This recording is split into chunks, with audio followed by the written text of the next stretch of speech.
Il existe 3 modifications que tous les propriétaires de diesel connaissent mais dont personne ne parle ouvertement.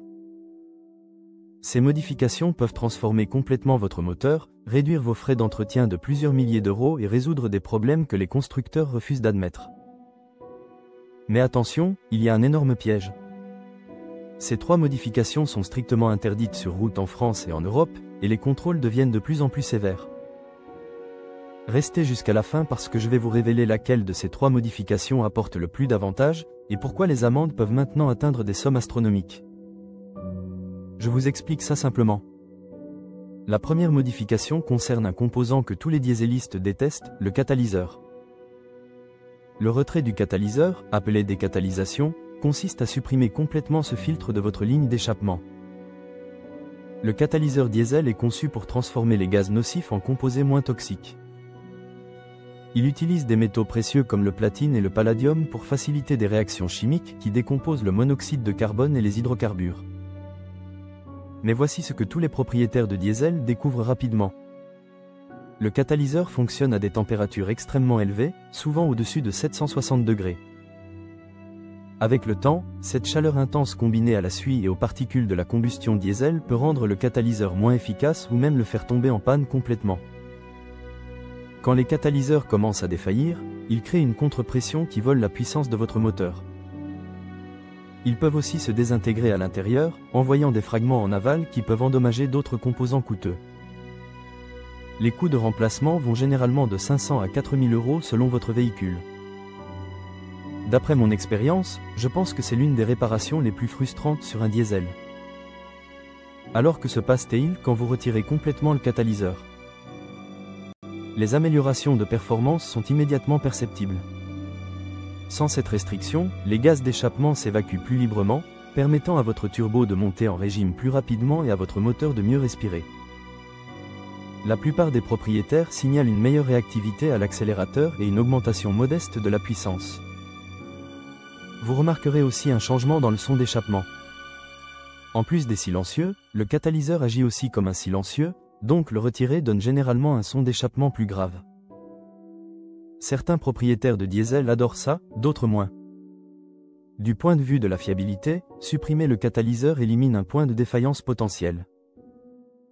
Vous n'aurez plus jamais à vous soucier de la détérioration du catalyseur, de sa désintégration interne ou des coûts de remplacement coûteux qui affectent finalement la plupart des véhicules diesel à fort kilométrage. Mais voici la réalité de la décatalysation. C'est interdit pour un usage routier dans la plupart des endroits. Sans le catalyseur, votre véhicule produira significativement plus d'émissions de monoxyde de carbone et d'hydrocarbures. Vous ferez aussi face à des problèmes pratiques. La plupart des régions avec des tests d'émissions feront automatiquement échouer tout véhicule sans son catalyseur. Cela peut rendre l'immatriculation impossible. Les véhicules modernes surveillent l'efficacité du catalyseur grâce à des sondes à oxygène. Retirer le catalyseur déclenchera des témoins de contrôle moteur et des codes de défaut qui peuvent affecter d'autres systèmes. La deuxième modification concerne le système EGR, ou recirculation des gaz d'échappement. Le système EGR prend une portion des gaz d'échappement et les redirige vers l'admission pour réduire les températures de combustion et diminuer les émissions d'oxyde d'azote. Ça semble simple, mais l'ingénierie derrière est assez sophistiquée. Le système inclut une vanne EGR qui contrôle précisément le débit des gaz, un refroidisseur EGR qui réduit les températures des gaz d'échappement en utilisant le liquide de refroidissement moteur, et divers capteurs qui surveillent tout le processus. Quand il fonctionne correctement, l'EGR peut réduire les émissions d'oxyde d'azote de 30 à 50%. Mais les systèmes EGR créent des problèmes que tous les propriétaires de diesel connaissent trop bien. Ces gaz chauds et sales recouvrent progressivement tout ce qu'ils touchent de dépôts de carbone. Votre collecteur d'admission développe des couches épaisses de boue huileuse. Vos soupapes d'admission deviennent recouvertes de dépôts qui affectent l'étanchéité et le débit d'air. La vanne EGR elle-même devient un cauchemar d'entretien. Elle se bouche avec des dépôts de carbone, se coince dans diverses positions, et nécessite un nettoyage ou un remplacement fréquent. Les réparations liées à l'EGR peuvent coûter de 800 à 2000 euros, selon l'étendue de l'accumulation de carbone. Conducteur, cette erreur, tout le monde l'a fait au moins une fois. On pense que ces systèmes sont là pour nous embêter, mais ils ont été conçus pour respecter des normes environnementales de plus en plus strictes. Les véhicules diesel modernes avec des systèmes EGR nécessitent généralement un nettoyage professionnel de l'admission tous les 60 000 à 80 000 km. Chaque service peut coûter de 300 à 1000 euros, représentant des milliers d'euros d'entretien sur la durée de vie du véhicule.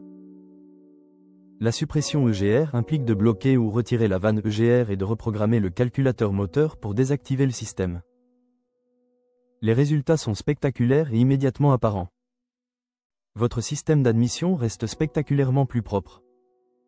Sans les gaz d'échappement sales qui s'écoulent constamment dans l'admission, l'accumulation de carbone chute à presque rien. Cela signifie plus de services de nettoyage d'admission coûteux et une meilleure fiabilité à long terme des composants d'admission. De nombreux propriétaires signalent une meilleure réactivité à l'accélérateur et une meilleure délivrance de puissance, surtout dans la plage moyenne où le GR est le plus actif. Le moteur semble plus réactif parce qu'il reçoit de l'air purement frais au lieu d'un mélange d'air et de gaz d'échappement inerte. Les problèmes d'entretien liés à l'EGR disparaissent entièrement. Plus de vannes EGR coincées, plus de systèmes d'admission bouchés par le carbone, plus de ralentis irréguliers causés par une recirculation excessive des gaz d'échappement. Mais la suppression EGR s'accompagne de conséquences légales et pratiques sérieuses. Comme le retrait du catalyseur, elle viole les lois sur les émissions dans la plupart des juridictions.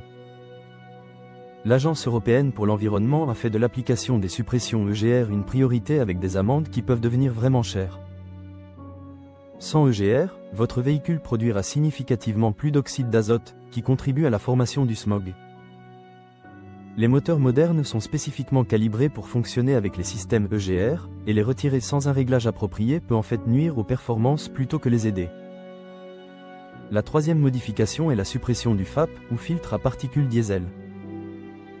C'est la plus controversée et la plus sévèrement appliquée des trois modifications, et pour de bonnes raisons. Le filtre à particules diesel représente la technologie de contrôle des émissions la plus sophistiquée sur les véhicules diesel modernes. Le FAP est essentiellement un piège sophistiqué pour les particules de suie produites pendant la combustion diesel.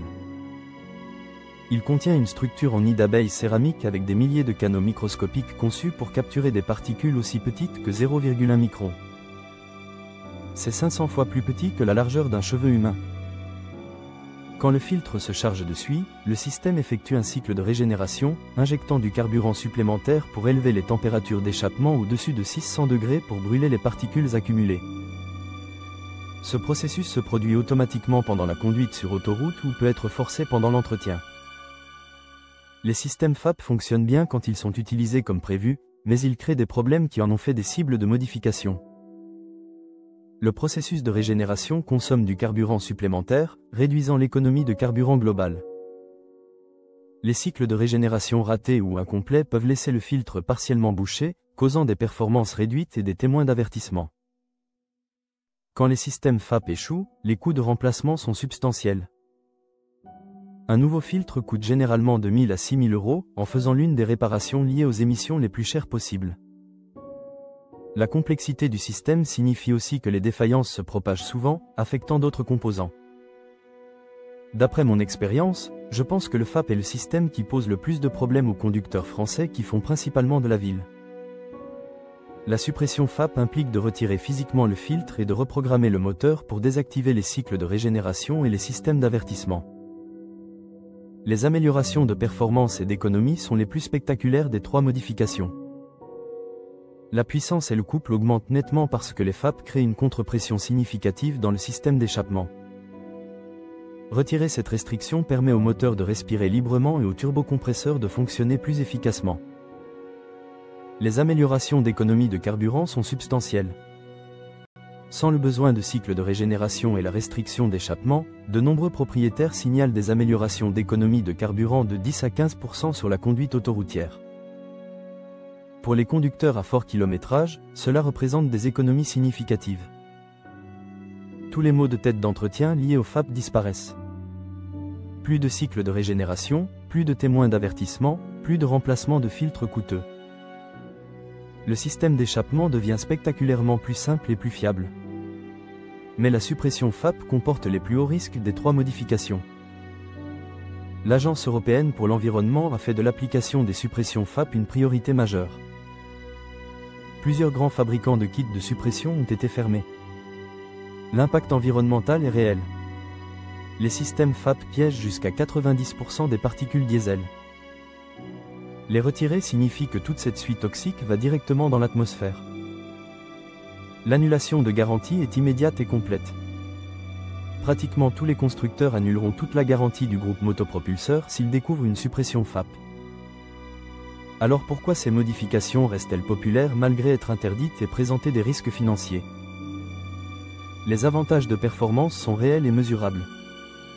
Chacun de ces systèmes a été conçu avec la conformité aux émissions comme objectif principal, souvent au détriment des performances, de la fiabilité et des coûts d'exploitation.